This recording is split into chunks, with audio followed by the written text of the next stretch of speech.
Salve, salve, pessoal. Esse daqui é o Deu Tilt, o podcast do UOL para os humanos por trás das máquinas. Eu sou Elton Simões Gomes, editor e colunista do UOL, e eu tô aqui com o Diogo Cortis, também colunista do UOL. Como é que você tá, cara? Eu tô muito bem, e você? Muito melhor agora, cara, porque a gente vai fazer um programa diferente. A gente está acostumado a falar de um assunto só, mas a IA já está há tanto tempo nas nossas vidas que hoje a gente vai fazer uma retrospectiva. Mas não vai ser um repeteco daqueles que só repetem as coisas. A gente vai fazer um top 5 das coisas mais idiotas que a IA já proporcionou à humanidade. Mas para ninguém acusar a gente de ser mal-humorado, né, Diogo? Ou de ser negativista com a IA. Que isso? Não, imagina. No segundo bloco, a gente vai fazer um top 5 das coisas mais geniais que a já presenciou e experimentou da inteligência artificial, né, Diogo? E o legal é que vai dar pra gente aprofundar no entendimento o porquê essas coisas foram possíveis, né? Tanto do ponto de vista de uso da tecnologia, quanto do próprio desenvolvimento tecnológico. E também, além do top 5, a gente vai falar de uma coisa aí que a gente já discutiu em alguns episódios anteriores, que são esses influenciadores digitais. Elton, sabia que tá rolando o concurso de beleza? Concurso de beleza? É, uma coisa meio híbrida, pode humano, pode influenciador digital. A gente vai discutir isso também. Bom, fica aí que depois da vinheta a gente já volta para falar sobre tudo isso e muito mais.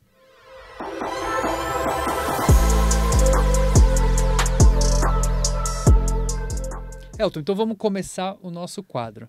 Você assistia aquela quadro do Faustão que era das cacetadas? Cara, eu vou ter que confessar que era um dos meus quadros favoritos. É divertidíssimo. Apesar de sinalizar que o domingo estava acabando, tem um prazer muito mórbido em ver as pessoas fazendo bobagem, né? Exato. E o que mais está tendo é um uso bizarro da inteligência artificial. E é isso que a gente vai discutir nesse quadro, que são os top 5 das coisas mais idiotas que fizeram com inteligência artificial. E o Elton vai começar com a gente. Qual que é a situação que você traz pra gente, Elton? Número 5. Funcionários da Samsung postaram um código-fonte confidencial no ChatGPT. Por que isso é ruim, cara? Eu não sei nem pra por ganhar produtividade. Eu não sei nem por onde começar. Ganhar produtividade. Qual que é o problema? Não tô vendo o problema. Não podia? Eu acho que a gente tem que dar vários passos atrás e começar conversando sobre o que o ChatGPT faz. É um sistema, um Large Language Model, modelão, conforme cunhamos o nome aqui. Linguajão. A gente já cunhou esse termo aqui. Linguajão e modelão. Nesse podcast, o linguajão. É o linguajão. É um modelo de inteligência artificial que aprende conforme ele vai consumindo informações. Obviamente, antes de ser colocado na praça, ele aprendeu lidando com diversas informações que a OpenAI retirou da internet e colocou à disposição do GPT 3.5, 4 e os outros anteriores. Ou seja, não é muito garantido que as informações que a gente submeter ao ChatGPT não vão ser usados por ele para aprender como ele tem que lidar com situações semelhantes no futuro. E o problema de você colocar um código-fonte é que ele pode entender o que é aquele código-fonte, replicar para respostas futuras.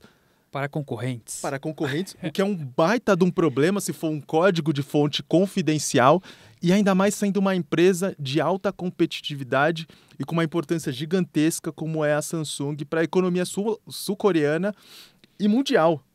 Exato. E aí eu vou só fazer um comentário breve, que eu acho que é um pouco da maturidade das empresas, né? De criar o quê? Uma diretriz do que pode ou não usar a inteligência artificial. Porque hoje, se você pegar, por exemplo, o OpenAI, né, com o ChatGPT ou na API e tal, você tem diferentes licenças, né? E a licença que geral usa, né, permite que os dados que você está usando, a interação, se você não desativar isso e tal, possa ser utilizado para treinar os próximos modelos. Então, se eles não tinham, e nessa época não tinha essa licença Enterprise, ou seja, o que eles colocaram ali poderia ser utilizado para treinar as próximas versões, né? E o curioso é que depois de a Samsung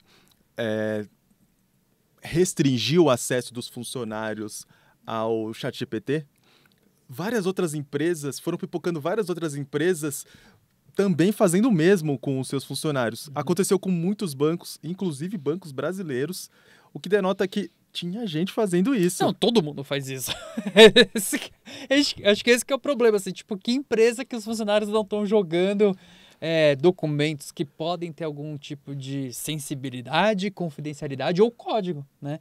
Então, por isso que eu falo muito dessa questão de políticas. E é por isso até que esses fornecedores, as desenvolvedoras de inteligência artificial e a própria OpenAI, agora tem uma versão que é a Enterprise, sabe? Então, você paga, a empresa paga, e aí eles garantem num compromisso contratual que o que acontecer ali, fica ali, eles não vão utilizar para treinar as próximas IAs, né?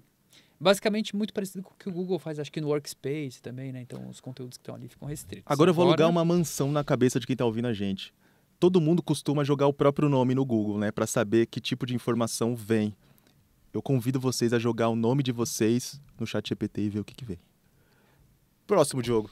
Bom, o que eu trouxe aqui é uma polêmica, que foi bastante polêmica nos últimas semanas aí, inclusive levou o Google a suspender o serviço de criação de imagem no Gemini, que é a inteligência artificial do Google, porque ele começou a criar e gerar imagens de figuras históricas meio equivocadas, né?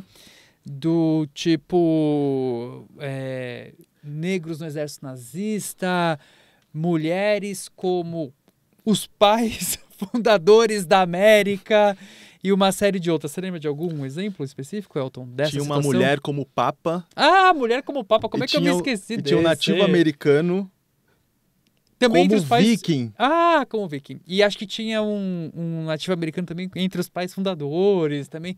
Cara, e aí isso gerou muita polêmica. E o Google... Por que tá errado isso, antes de tudo? Tá, por que tá errado? Bom, porque é um fato incorreto, né? E não que a inteligência artificial não poderia ter criado isso, desde que no prompt, né? No comandinho que a gente dá pra máquina, isso fosse explícito. Eu quero a figura de um papa como mulher, entendeu? Acho que se isso fosse descrito no prompt, né, não teria problema, porque é um pedido do usuário e poderia ser um processo criativo que seria utilizado para ilustrar uma série, um conto, o que seja. Mas o fato é que não foi esse, né? Eles pediram imagens de uma forma geral e aí ele gerou essas alternativas, muito porque o que o Google estava tentando naquele momento era trazer uma representatividade maior no processo de criação de imagem, porque se tem uma coisa que se discute muito é que essas IAs elas são enviesadas e elas perpetuam enviesamentos ou uma falta de representatividade que a gente tem na sociedade que a gente não quer que seja perpetuado, né? Então, sempre, por exemplo, pedir imagens de líderes, as imagens que geralmente a inteligência artificial cria são de homens brancos. E aí, se pedir, por exemplo, de mulheres, geralmente vem como, sei lá, secretária, enfermeira, entendeu? Coisas que são... E aí, o que se busca hoje é, tipo, como que eu tiro esses vieses, sabe? Se eu pedir para criar pessoas que trabalham no hospital, que ele gere imagens de enfermeiras, enfermeiros, médicos e médicas, né? Então, eu acho que o Google, nesse processo, ele pesou muito a mão e aí ele perdeu o controle, né? Do tipo, o que é fato histórico, não tem muito que ter representatividade. Então, foi uma forma de tentar controlar esses vieses, acabou deixando a coisa totalmente insana, maluca, gerou uma repercussão enorme, né? Eu gosto muito desse exemplo porque ele mostra como a inteligência artificial está muito sujeita aos problemas que a gente enfrenta enquanto humanos. A gente tem seriamente um problema de desigualdade. Há uma discussão de que tecnologias como essa podem, de alguma forma, aprofundar ainda mais essas questões, mas a solução não parece ser do ponto de vista tecnológico. Ou seja, a gente não vai resolver essa questão que acontece aqui no mundo físico mexendo em alguns algoritmos, mexendo em algumas linhas de código e fazendo com que a representatividade da realidade seja alterada. A gente tem que favorecer com que algumas minorias e algumas pessoas comecem a habitar espaços de poder. Isso, tenha mais participação, exato. Que a barreira de entrada seja menor e ela seja menos enviesada. E a partir disso, a partir desse input positivo na realidade, a tecnologia vai representar com uma forma mais fidedigna essa realidade.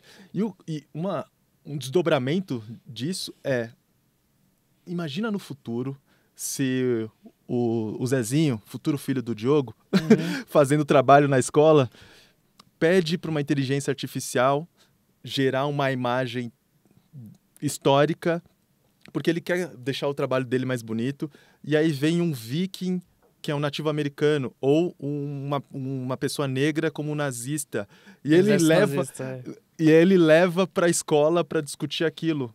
Isso vai, de alguma forma, mudar completamente a forma como a gente discute história e como a gente reflete a respeito disso. Por sorte, o Google desabilitou a geração de imagem, está solucionando esse problema, mas tem outras questões relacionadas à geração de imagem que não chegaram a virar um incidente diplomático em relação ao Google, mas são presentes. Eu lembro que na semana que aconteceu isso, o outro colunista do UOL, o Carlos Afonso, fez um artigo refletindo a respeito, e ele mostrou qual que é a representação do Gemini naquela época sobre os desfiles de escolas de samba brasileiros. E aí ele mostrou um desfile da Salgueiro, que parecia um baile de máscara prussiano, entende? Sim, a gente publicou um artigo acadêmico, né? A gente fez uma pesquisa no ano passado, vendo como esses modelos de imagens representam a cultura brasileira, né? Isso foi publicado numa revista da ECA USP. E, cara, é sinistro, assim. Então, a gente pegou várias manifestações ou eventos culturais do Brasil e foi tentando criar as imagens. E algumas vezes Carnaval ele até chega um pouco próximo, mas para outros ele traz muito essa representação, esse significado, né? Esses signos semióticos que são de outras culturas. Então, Parintins, ele até entendia que era alguma coisa relacionada a povos originários e tal, mas aí ele metia ali, cara, um monte de signo semiótico da cultura Apache, que não tem nada a ver, né? Iemanjá, representada com vários braços, né? Muito desses signos semióticos da cultura indiana, né? Das deusas indianas e tal. Deuses indianos. Então, é um desafio que tem, enorme. É por tudo isso que ele é o nosso top, nosso número 4 do nosso top. Mas seguindo, agora a gente vai para o número 3. Uso de IA na ciência causa mais de 10 mil artigos retirados. O que cá entre nós é anulado. Anulado. Tem muita gente que faz pesquisa científica. Você até citou um artigo que você e os seus alunos trabalharam. Não foi anulado não, né? Não, claro que não. Foi 100% escrito por nós, pesquisado por nós. Mas tem muita gente usando inteligência artificial para auxiliar na redação do artigo, para fazer as pesquisas, o que até então não tem nenhum problema, e para gerar representações gráficas sobre o que se quer dizer com toda a pesquisa. A gente tem um caso bem emblemático, que é daquele rato. Nossa. Daquele rato. Nossa. Eu sinto até arrepio quando eu vou falar daquele rato. Putz. Era uma pesquisa que tinha que mostrar a imagem de um ratinho e tinha que mostrar o saco escrotal dele. Só que o saco escrotal do rato era do tamanho do rato. Era do tamanho do rato. Tinha coisa que não existia ali. Nome de célula inventada, né? Puta, cara. E tem não, e o mais louco é que, assim, eu escrevi um artigo sobre, né, IA na ciência e tal, e aí o Elton, que é o editor, usou qual imagem? Qual imagem para ilustrar? Claro, né? Porque eu acho que ela ilustra toda essa essência, né, do absurdo que até a área científica, que deveria prezar pelo uso ético da inteligência artificial, cometendo esses deslizes malucos, né? Eu só espero que o Zezinho, futuro filho do Diogo Cortez no futuro, não use a imagem do ratinho quando ele quiser fazer um trabalho para a escola. Ou que ele use e fale, isso daqui foi algo que... Olha que loucura que faziam com inteligência artificial no passado. Olha a geração do meu pai, o que fazia com IA, né? Então, puta... Sem contar nos artigos, né, que começam com aquela frase típica do ChatGPT, né? Certamente, aqui está uma introdução para o seu artigo, né? E cara, fizeram uma pesquisa muito legal recentemente, que o ChatGPT ele tem umas preferências por algumas palavras. E aí tem uma palavra do inglês que é o delve, que é tipo, sei lá, aprofundar, sabe? Então, e aí pegaram, acho que no Google Scholar, a quantidade de artigos publicados que tem a palavra delve, sabe? Tipo de 2000 até agora. Cara, 2023, assim, dá um salto gigantesco, assim, porque é uma palavra que o ChatGPT usa, sabe? Então... Mas não precisa ir muito longe para encontrar padrões de linguagem, tom de voz, para detectar que o ChatGPT está ali presente. Eu vi um artigo que foi retirado porque no final do primeiro parágrafo ele incluía a palavra regenerate it. O comando da pessoa? O comando. Nossa, a pessoa não tinha nem o prompt, cara. Não dá, né? Aí não dá, cara. Aí não dá.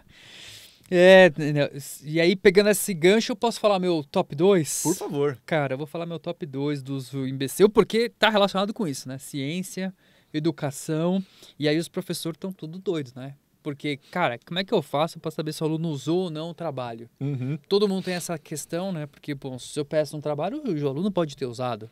Então, qual que foi a brilhante ideia de um professor do Texas, cara? Ai, meu Deus. Não, qual que foi? Uma coisa óbvia, certo? Se eu tô desconfiado que alguém escreveu esse trabalho, eu vou perguntar para quem? Para essa pessoa. Nesse caso, era uma entidade. Ele pegou o trabalho dos alunos e perguntou pro ChatGPT. Foi você que escreveu? E o ChatGPT respondia sim. Fui eu que escrevi, cara. Ele Gênio. reprovou geral, cara. Ele reprovou geral. Só que, tipo, isso não existe. Não existe. Porque assim, o ChatGPT ele não gera um histórico do que ele escreveu. Ele é totalmente estatístico. E então, assim, ele não sabe o que ele escreveu. Então, ele tem muito falso positivo. Então, se você pegar com conteúdo e pedir pro ChatGPT falar se foi ele que escreveu, ele tem uma alta probabilidade de dizer que foi ele que escreveu. Então, professores, não façam isso. Não peçam para o ChatGPT se o trabalho de aluno foi ele que escreveu, porque possivelmente ele vai fazer. Eu fiz um teste com os meus textos. E aí, cara, muitos ele falou... Não, fui eu que escrevi. Ele roubou a autoria dos seus textos? Cara, roubou a autoria dos meus textos. Inclusive uns que estão publicados no UOL, cara. Aí depois você descobre se quem que tá certo, se sou eu ou se é o ChatGPT. Eu vou te reprovar, Diogo. Mas esse é um uso, assim, idiota, porque falta de informação, né? De como a ferramenta funciona, como ela trabalha, como ela cria os textos e como ela trabalha a questão da autoria, né? Hoje ela não tem isso e é muito difícil pegar plágio. Não tem nenhuma ferramenta automatizada que crave e gere um laudo. Tipo, foi feita por inteligência artificial. E esse é um desafio que a gente vai ter que lidar, né? É muito mais fácil nós, humanos, bater o olho e falar, puta, que esse texto aqui, meu, essa pessoa não escreve desse jeito, né? Do que automatizar esse processo.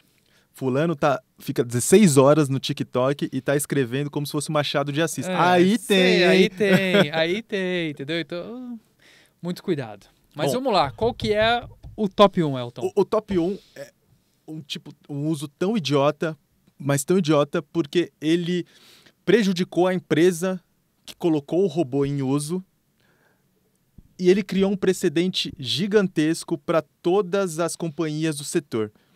Um bot de uma empresa aérea deu uma resposta errada. Dá o nome aos bois. Eu vou contar, mas um bot de uma empresa aérea deu uma resposta errada e a empresa aérea teve que arcar com prejuízo. O que aconteceu foi o seguinte, Diogo. Um cidadão canadense perdeu o voo. É uma situação muito triste. Ele devia estar muito debilitado, numa vulnerabilidade gigantesca. E ele foi comprar uma passagem aérea. Começou a trocar uma ideia com o robô, porque hoje em dia é muito... chatbot da companhia. O chatbot da companhia da Air Canada. Air Canada. Ah, certo. Começou a trocar ideia com o bot da Air Canada, porque hoje em dia é difícil, né? Você simplesmente comprar alguma coisa. O robô disse que pessoas na situação dele que tinham perdido um parente podiam obter um tipo de desconto. Mas que ele ficasse tranquilo, que ele fosse pro velório e depois pro enterro do avô dele e que ele voltasse à companhia 90 dias depois que ele ia ter esse reembolso. Ele gastou uns $600 canadenses e depois ele voltou. Só que quando ele voltou, ele muito provavelmente deve ter falado com um humano e essa pessoa deu a informação correta dizendo que ele tinha que ter falado antes. Que não existia? Que não existia esse tipo de regra. Não existia essa política de reembolso? Não tinha, a política existia, mas o que ele tinha que ter falado era no momento da compra. E tinha que ter pedido esse desconto antes. Ele se sentiu enganado pelo robô, com razão, entrou na justiça. E o que aconteceu? O que aconteceu? A companhia foi obrigada não só a reembolsá-lo, como dar uma grana, uma indenização por danos morais. Ou seja, aplicaram um robô para atender os clientes, para diminuir a fricção entre humanos e humanos, agilizar o processo e, no fim das contas, a empresa teve que arcar com prejuízo porque o robô inventou do nadão mesmo, uma regra que mudou a forma como a companhia devia funcionar. Parabéns, aí, viu? Aí foi amadorismo da empresa, né? Pô. Implementou o chatbot igual o nariz deles. Porque Mano, se tem um negócio que a gente sabe é que a IA alucina, entendeu? Que ela vai gerar coisa. E aí você tem uma série de cuidados que você precisa ter na hora de implementar um chatbot. Você tem que ter tem uma técnica até que a gente chama de RAG, R-A-G, que você aumenta a parte geracional da resposta com base no seu conjunto de dados, sabe? Então nem fizeram isso, assim, acho que não fizeram nada, saíram na loucura. Hype, né, cara? Tem chatbot, precisamos implementar e vai trazer muito retorno pra gente, mas trouxe um retorno equivocado. Se eu te dizer que tem muita gente agora tentando fazer o mesmo, porque tem um monte de empresa implementando seu próprio chatbot. É outro desafio pro leitor, hein? Tenta comprar uma passagem aérea conversando com o chatbot. Bom, e a gente deixa o momento de mau humor de lado, o momento de ranzinzice e volta depois da vinheta com o quadro Arrasta Pra Cima.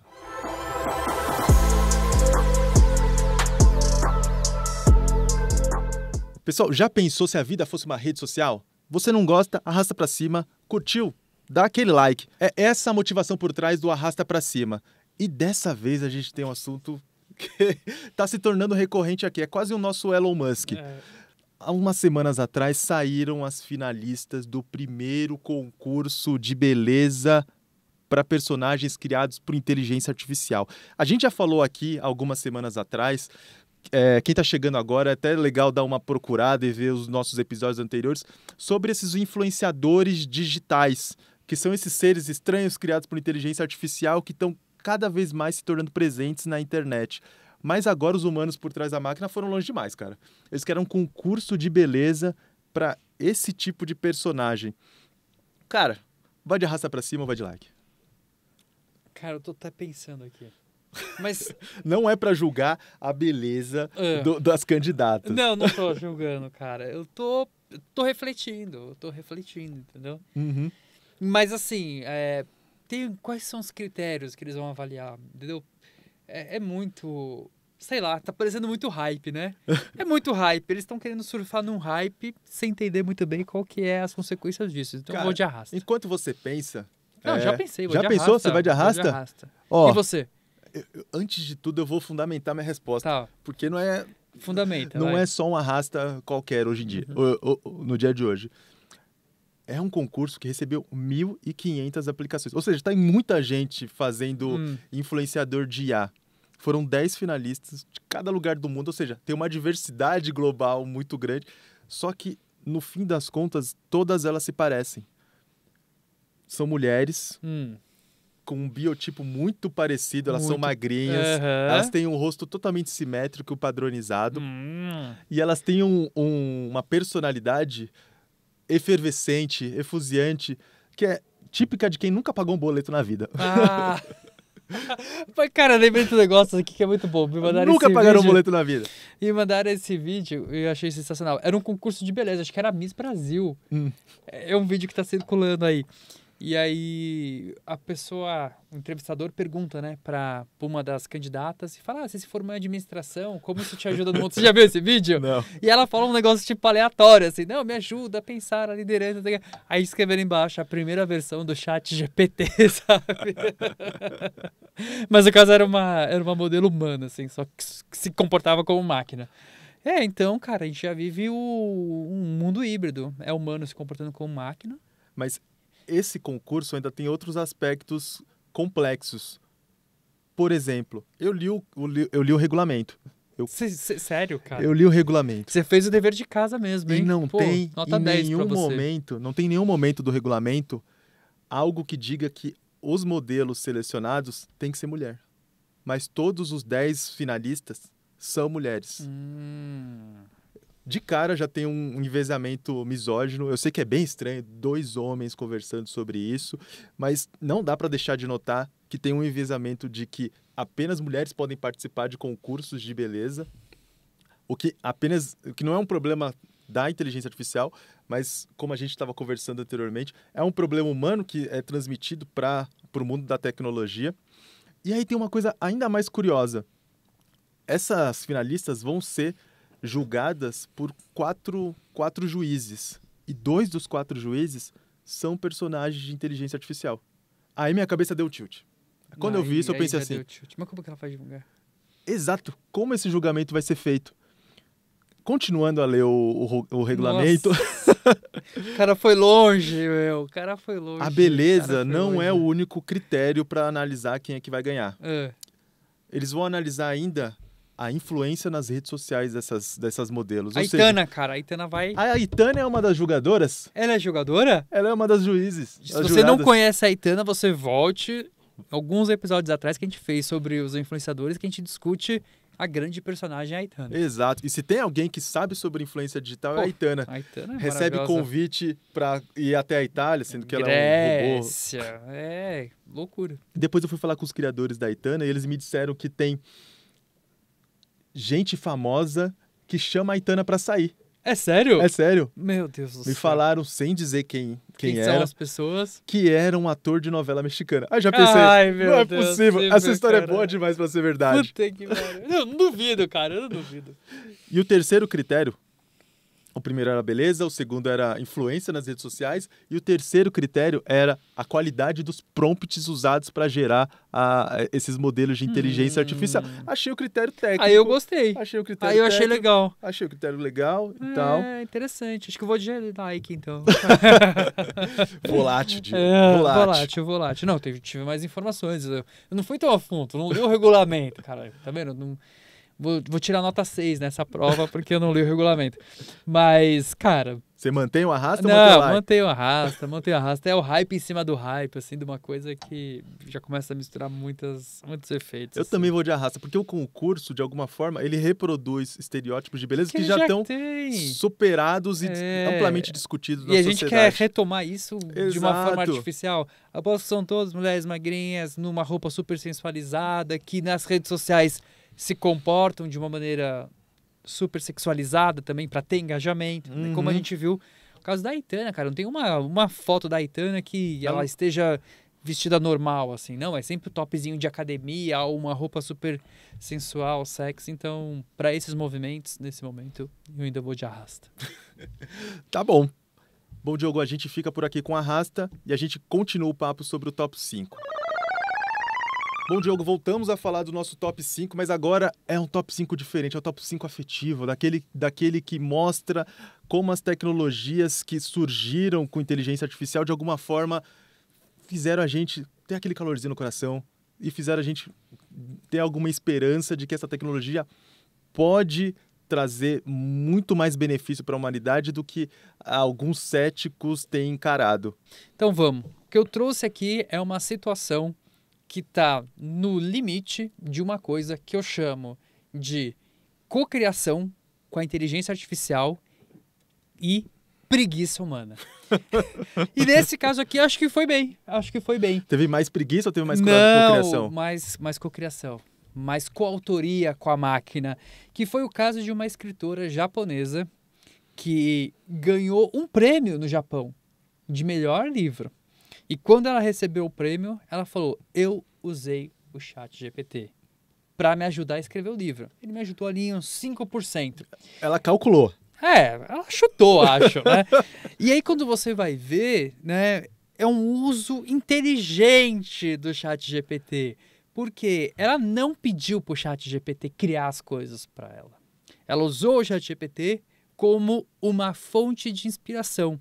Então, ela comenta que ela dialogava com o ChatGPT durante a noite sobre alguma situação que estava acontecendo no livro e que isso gerava vários insights para ela construir diálogos. Então, eu vejo que isso é uma coisa legal porque o ChatGPT é uma baita ferramenta. A inteligência artificial é uma baita ferramenta que a gente pode utilizar para expandir nossas habilidades, nossas capacidades, nossa criatividade. E ela usou de uma maneira correta. Por isso que eu falei que tem uma linha ali que, se eu pedir o bagulho pronto, vira a preguiça humana, né? Não vira essa coautoria. Então eu achei um uso muito legal, muito interessante. Mas, além dessa escritora, você comentou que também teve um músico que utilizou a inteligência artificial, Sim, né? E não é qualquer músico. Também é um músico que gira entre esses que são muito premiados. É o Alex da Kid, não sei se você conhece. Eu não conhecia até então, porque Não, não conheço. ele atua muito mais como produtor, mas você conhece muito provavelmente as pessoas para quem ele cria música. A Nicki Minaj e a Nossa. Rihanna. Oh. Ele é um produtor britânico, Uhum. super novinho, tem menos de 30 anos. E o que ele fez foi o seguinte: ele pegou todas as músicas que apareceram na lista da Billboard durante 5 anos, deu para uma inteligência artificial processar, pegou artigos de jornal que foram publicados nesses 5 anos, também deu para a inteligência artificial processar, fez a mesma coisa com roteiro de filme, comentário nas redes sociais, e o que ele queria entender era, primeiro de tudo, qual que era a temperatura emocional da sociedade naquele momento. E com as Interessante. músicas, o que ele queria entender era quais eram as tonalidades, quais eram os ritmos, quais eram as harmonias que mais caíam no gosto das pessoas. Depois disso, ele teve um output da inteligência artificial, que é o Watson Beat, da IBM. E aí ele criou a música. Ele não fez a música a partir do que a inteligência artificial deu para ele. Ele usou como insumo. Ele usou como insumo. Isso. Ou seja, Eu acho isso genial. teve menos Genial. de preguiça e mais Mas de cocriação Isso. Então pra são criar a usos música. geniais. É isso que a gente fala. E a música é cantada pela Ellie King, o Sam Harris e o Wiz Khalifa. E o Nossa. curioso é que o Wiz Khalifa é um dos primeiros early users, usuários Early iniciais adopters. daquela nova inteligência artificial do Google para criar música. Ou seja, é um cara muito antenado. Mas aí eu achei super curioso como que a música refletia a sociedade que ele queria, que o Alex da Kid queria retratar. O nome da música é Not Easy. Not easy. Não é fácil, cara. Não foi fácil esses Tá 5 fácil anos. não, tá fácil não. E o refrão dela é: não é fácil machucar o seu coração. Não. Ou seja, quem viveu esses 5 anos não tem o coração facilmente quebrado por coisa pouca, não. Muito legal. E é isso que eu acho. Assim, tanto os dois usos, Celton, ele mostra essa mensagem que acho que a gente tem que levar como um próprio processo de letramento digital para a sociedade, que é o uso inteligente da IA, né? O uso coerente, o uso para expandir nossas capacidades. Porque ao mesmo tempo que a gente está trabalhando com a IA, a gente vai desenvolvendo nossas habilidades, vai fortalecendo, vai tendo insights e não só terceirizar. Porque aí se terceirizar, como muita gente faz, pede livro pronto para IA, gera uma capa e mete na Amazon, isso é preguiça humana. Isso não é coautoria com a máquina. Bom, o quarto item do nosso top 5 não é similar ao que a gente está conversando aqui e ele supre uma falta de assertividade e acurácia nos diagnósticos que os seres humanos fazem. É uma inteligência artificial que conseguiu detectar com 90% a existência ou não de pré-condições para Alzheimer. Eu achei muito legal essa história. Foi feito por um pesquisador chamado Matthew Lemming, que o processo que ele usou é relativamente conhecido por quem pesquisa inteligência artificial, mas da forma que ele aplicou é uma coisa inteiramente nova. Ele pegou tomografias cerebrais, um grande conjunto de tomografias de um hospital em que ele atuava como pesquisador, submeteu à inteligência artificial e dentro desse conjunto de tomografias tinham pessoas que já tinham Alzheimer detectado e pessoas que não tinham Alzheimer detectado.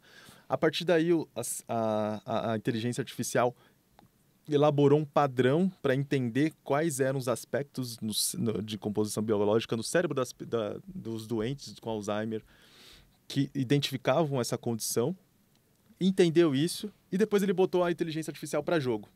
E aí ele mandou ela analisar 38 mil imagens de 11 mil pacientes de 5 hospitais que atendem muita gente nos Estados Unidos. E o percentual de erro foi de 9 em cada 10, cara. Não é sensacional? O percentual de acerto. O que eu falei? De erro. Percentual de Deu acerto... tilt, cara? Deu tilt.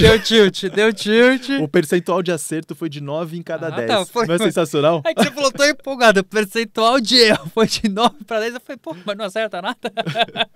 Não, então beleza. Cara, é sensacional, né? A inteligência artificial tem uma grande promessa e ela pode ajudar de verdade, porque com essa quantidade de dados que a gente está gerando, de diferentes fontes, seja ressonância magnética funcional, seja EEG, seja dados de outras entradas, a gente consegue criar, né, com os algoritmos, eles nos permitem enxergar coisas que sozinho a gente não consegue, sabe? É uma nova forma de microscópio, sabe? A inteligência artificial ajuda nesse processo de enxergar o que sozinho a gente não consegue. Então, é possível encontrar padrões nesse caso, né? Por exemplo, para Alzheimer, mas tem outras doenças que um médico sozinho não consegue, mas que a inteligência artificial consegue encontrar alguns determinados padrões. E aí isso vai antecipar diagnósticos ou descoberta de novos fatores.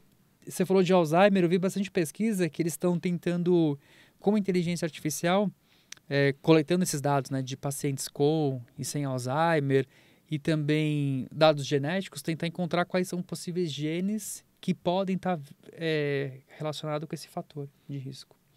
E o curioso é que essa tecnologia tem muito para evoluir, até porque as máquinas de fazer ressonância magnética são de diversas empresas.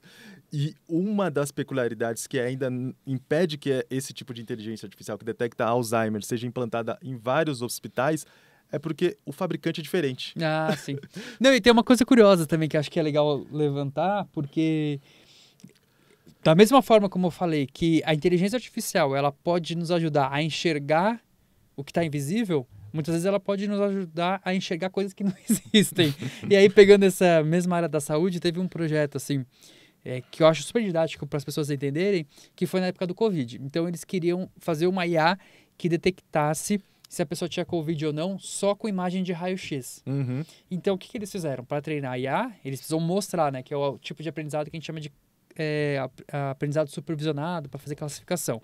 Então, você precisa de imagens de raio-x de pessoas que têm Covid e de pessoas que não têm Covid. Você entrega para a máquina e aí ela vai tentar encontrar o padrão do que é o Covid dentro dessas imagens.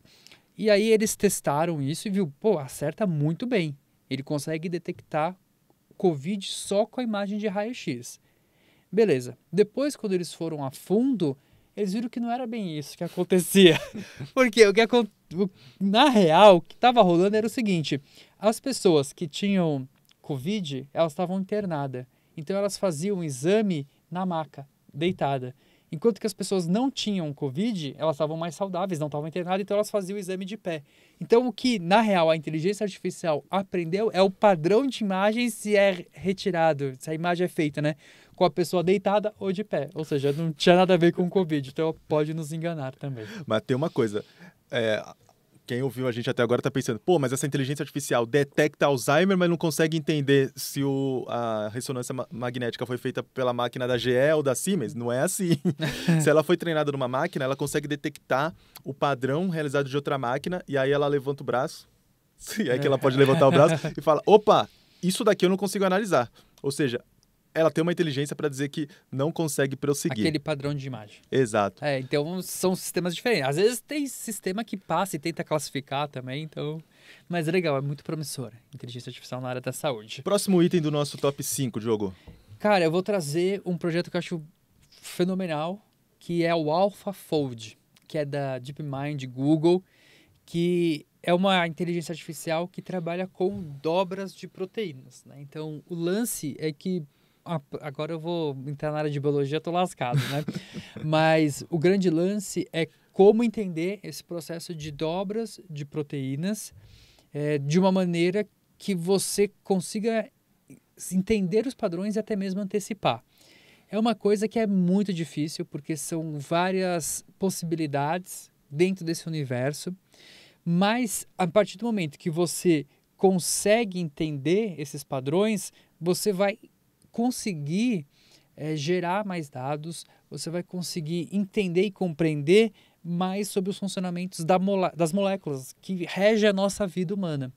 Então, o AlphaFold, ele começou como um projeto, já teve o AlphaFold 1, que não era AlphaFold 1, né? O AlphaFold 2, o AlphaFold 3, e ele consegue resultados incríveis, assim, sabe? Do tipo, os resultados que eles conseguem é o que a humanidade demoraria, 50 anos para conseguir. Então, eu acho que isso vai ajudar muito numa compreensão melhor, ajuda muito na área científica, mas também relacionado a gente a entender a vida, a qualidade de vida e novos diagnósticos, novos medicamentos, um monte de coisa que abre de possibilidade. Quando a gente começou a conversar sobre esse item específico, ou seja, os avanços do AlphaFold 3, ao prever como é que funcionariam moléculas do corpo humano e como elas interagiam, eu pensei, eu comecei a viajar nessa história e comecei a pensar como que um robô que não é feito de moléculas, que não tem a menor noção do que são moléculas, que tem que aprender do zero, ou seja, está deslocado desse ambiente, consegue compreender como esse objeto tão estranho a ele interage na vida. Isso me fez lembrar um conto do Jorge Luis Borges, que é o Pierre Menard, autor do Quixote.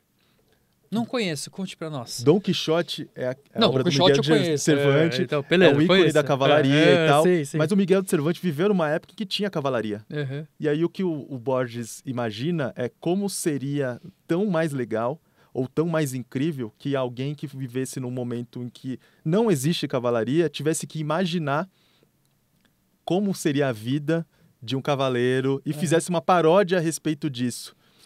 Ou seja, e o livro é sobre isso. O cara escreve justamente o Dom Quixote. Ele não faz nada diferente do que o Cervantes fez. E é aí que está a magia. Porque ele estava tão deslocado daquele ambiente que é muito sensacional que ele tenha conseguido imaginar como refletia, pensava, vivia e interagia alguém que não fazia parte daquele mundo. Alguém que vivia naquele mundo. Enfim, aí eu achei, nossa, que poético essa inteligência artificial que conseguiu fazer quase a mesma coisa que um escritor conseguiu conceber, apesar de serem dois ambientes distintos, sabe? E tem uma coisa interessante que mostra como a inteligência artificial pode ser complementar à própria inteligência humana. Porque quando a gente está falando de inteligência humana, a gente tem que pensar em várias dimensões. A gente tem a nossa inteligência, uma inteligência coletiva, né, que a gente busca suporte com o outro, com outros objetos também. E agora a gente tem a inteligência artificial, que é uma outra dimensão. E aí, só para a gente tentar ilustrar isso, saber que tinha um projeto antes, e ainda tem, que é como se fosse um AlphaFold, só que manual, assim, e colaborativo, que é como se fosse um game, que você entra e você tem o padrão de dobra de proteína. É como se fosse um joguinho. E você fica, então, dobrando proteínas. É um crowdsourcing, né? E várias pessoas do mundo ficam lá dobrando proteína para ajudar no processo de descoberta científica. E aí, hoje, a inteligência artificial, então, ela vira uma nova dimensão disso. Bom, a gente falou no nosso terceiro item de uma inteligência artificial que conseguiu prever a interação entre coisas que existem. E agora, no segundo item desse nosso top 5, eu vou falar de uma produção de uma inteligência artificial de algo que não existe, mas é uma tecnologia que os seres humanos tentam a todo custo implementar. Uma inteligência artificial inventou um novo modelo de criptografia. Todo mundo que manda uma mensagem no WhatsApp, quer queira ou não, está usando criptografia. Que é o jeito das mensagens serem embaralhadas de modo que elas não possam ser interceptadas no meio do caminho. Vasculhadas. Não pode ser vasculhada. E aí o que aconteceu foi o seguinte, isso já tem um tempinho, mas ainda assim é um exemplo de como é um exemplo de uma boa situação em que a inteligência artificial conseguiu entender qual é a missão, se adaptar e criar uma solução para chegar até um objetivo final. Tinham 3 robôs, Alice, Bob e Eve, que estavam interagindo entre si, mas Alice e Bob receberam uma missão e o Eve recebeu uma segunda missão. Alice devia mandar uma mensagem para o Bob de um jeito que o Eve não pudesse interceptar. Detalhe, nenhuma dessas inteligências artificiais sabia o que era criptografia ou tinha contato com qualquer modelo de criptografia. E o mais surpreendente é que, em várias simulações, a Alice conseguia mandar uma mensagem para o Bob, o Eve não conseguia interceptar, ou seja, missão concluída. Mas em alguns momentos a mensagem era tão boa do ponto de vista criptográfico que nem o Bob conseguia interceptar. Não tinha chave. Mas o mais surpreendente é que, em várias simulações também, o Eve conseguiu interceptar. Ou seja, conseguiram criar uma criptografia e, de quebra, conseguiram encontrar um jeito de quebrar a própria criptografia. Ou seja, é um exemplo que podia ocupar outros lugares desse nosso top 5, né? É um tipo de aprendizado que a gente chama muito de aprendizado por reforço, né? Então, a gente já discutiu isso também em outros episódios, que é colocar a máquina para interagir e ver o que sai dali. E aí o mais interessante do aprendizado por reforço é que não necessariamente precisa de um conhecimento prévio humano. Né? Que foi isso que você comentou, né? Tipo, eu nem sabia o que era criptografia e tal. Então, tem um outro exemplo de um outro caso, que foi também um projeto da DeepMind, que ela conseguiu criar um algoritmo de ordenação. Ordenação é uma coisa muito sensível e, assim, tipo, quem já fez faculdade de ciência da computação, engenharia, sofre com isso. Porque existem algoritmos que é para ordenar coisas, Olha sabe? você falando do coração. Não, falando porque, cara, é tenso. É uma matéria, estrutura de dados. Cara, todo mundo se lasca nessa matéria. E aí você aprende os algoritmos entre várias coisas, né? Os algoritmos de ordenação, que é como colocar as coisas em ordem, sabe? Se eu tenho, tipo, uma palavra, como é que eu coloco as palavras em ordem e tal. Isso, tipo, é a base de tudo que a gente faz na computação. Só que ao longo do tempo se evoluiu muito e os algoritmos que a gente tem hoje já são super otimizados, sabe? Tem pouco espaço para ganho. Os algoritmos criados por nós, humanos. E a DeepMind falou, será que a máquina consegue criar algo melhor? E o que ela fez? Ela trabalhou com um projeto, mas sem necessariamente usar os algoritmos anteriores. Então, você tem esse objetivo aqui, que é aprender a colocar as coisas em ordem, mas não mostrou os algoritmos que nós humanos desenvolvemos. E aí conseguiu criar um algoritmo que é superior, um pouco superior, aos nossos algoritmos para algumas coisas específicas, né? O que mostra que, com esse processo, eu acho essa área de inteligência artificial e aprendizado por reforço uma das mais interessantes, porque geralmente consegue gerar coisas novas a partir desse ambiente simulado e não somente fazer um pastiche daquele conhecimento humano. Né? E toda essa discussão nos leva ao nosso primeiro colocado. O primeiro Quem que colocado... é, Diogo? Tem que ser uma coisa sensacional, porque olha os exemplos que a gente deu até agora. O primeiro colocado, cara, eu acho que é fundamental para a humanidade, para a sociedade, que pode ajudar muito na questão de deficientes. Então, eu vou dar um exemplo de um projeto específico, mas são vários que existem, que tem uma empresa, né, que chama Be My Eyes, que é Seja Meus Olhos, que usa muito, por exemplo, para descrição de imagens, só que ela usava humanos. E agora ela tem uma parceria com a própria OpenAI e isso vai funcionar de uma maneira mais autônoma. Né? E não só a OpenAI, eu acho que os próprios novos agentes que estão saindo, sabe? O ChatGPT, 4o, sabe? O Omni e também o Google Projeto Astra, né? Você viu o lançamento, né? Você estava lá no Google I.O., você é chique, você viu de perto. Todos eles conseguem fazer uma leitura do ambiente. E isso é bem legal porque vai trazer mais critérios de acessibilidade. Não só nessa área, para deficientes visuais, mas para diferentes tipos de deficiências. A inteligência artificial pode colaborar muito, assim. Então, é uma coisa que é super importante e a inteligência artificial tem um papel fundamental. Então, é meu top, com certeza. Assim, melhorar a vida das pessoas, a inteligência artificial tem que ter essa missão. Melhorar a vida da sociedade. A gente fala muito de máquinas autônomas, mas essa tecnologia que você comentou e a gente colocou no top, como primeiro lugar no nosso top 5, ela dá autonomia para as pessoas. Exato. No fim das contas, é para isso que serve esse tipo de tecnologia. A inteligência artificial tem que servir a humanidade. Tem que servir para a humanidade. Não nos trocar, nos mudar e nos substituir. Aliás, esse podia ser um bom critério para a gente avaliar se uma inteligência artificial é boa ou ruim, se ela serve ou não à humanidade. Exato, concordo perfeitamente com você. Bom, a gente vai se aproximando do fim do programa, mas antes a gente vai falar um pouco das dicas da semana, Diogo.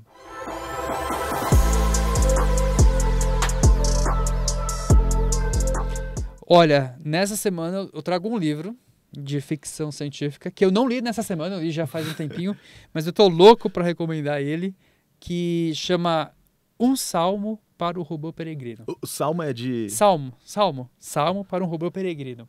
É um livro de ficção, fantasia, que conta a história, né, de um monge de chá humano que mora num outro planeta, porque a gente está muito no futuro, e aí ele encontra no caminho um robô, que é um robô de segunda geração.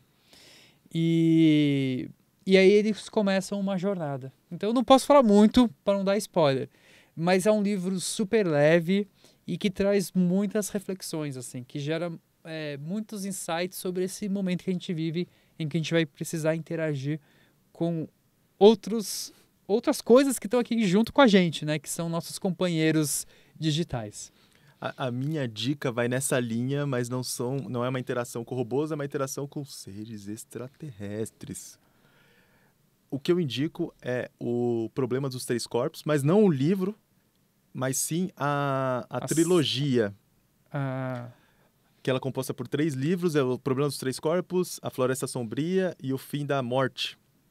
Saiu agora a série da Netflix, que ela dá uma resumida ali no primeiro livro, traz alguns elementos do segundo, mas é bom a gente destacar alguns elementos dessa publicação, porque ela traz uma discussão de uma ficção científica feita por não ocidental, feita por um chinês.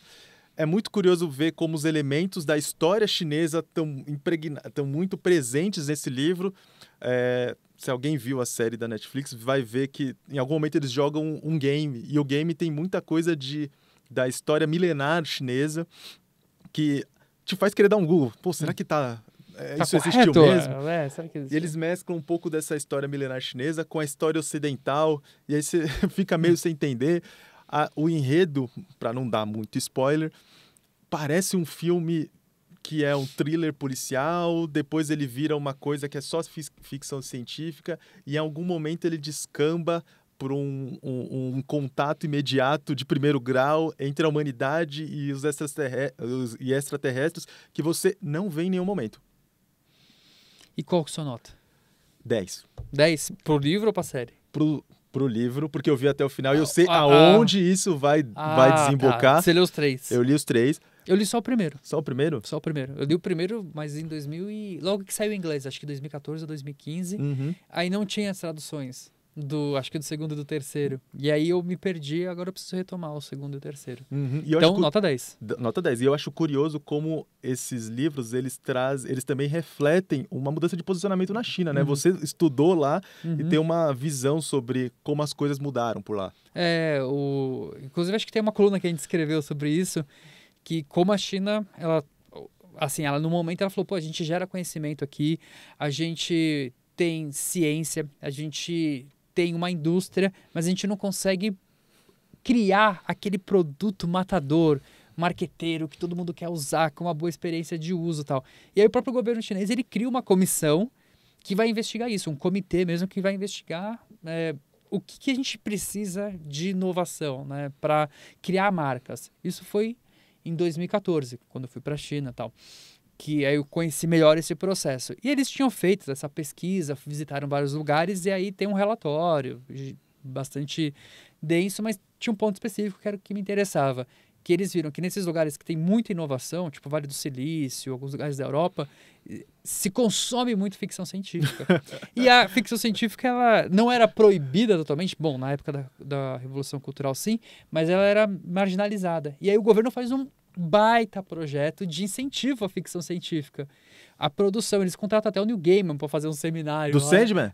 Do Sandman, para fazer um seminário. E aí vem todo esse volume agora de criação de ficção científica chinesa. Então, se você pegar o Hugo Awards, né, que é o prêmio como se fosse o Nobel da ficção científica e tal, cara, tem muito chinês ganhando, né? E aí é um processo de mentalidade do próprio governo chinês de entender, a gente precisa incentivar isso porque vai nos levar para outro lugar. E aí a gente vê, não necessariamente é só efeito disso, mas uma presença maior de marcas que a gente entende que são chinesas e são inovadoras, né? Então você tem BYD, TikTok, Huawei, enfim, tantas outras marcas chinesas. Exato. Foi um esforço bem sucedido que acabou resultando numa mudança de imagem que a gente tem sobre a cultura chinesa. Bom, Deu Tilt vai ficando por aqui, gente. Eu sou Elton Simões Gomes. Foi um prazer conversar sobre todos esses assuntos, Diogo. Prazer, Elton, e até semana que vem. Até semana que vem, gente.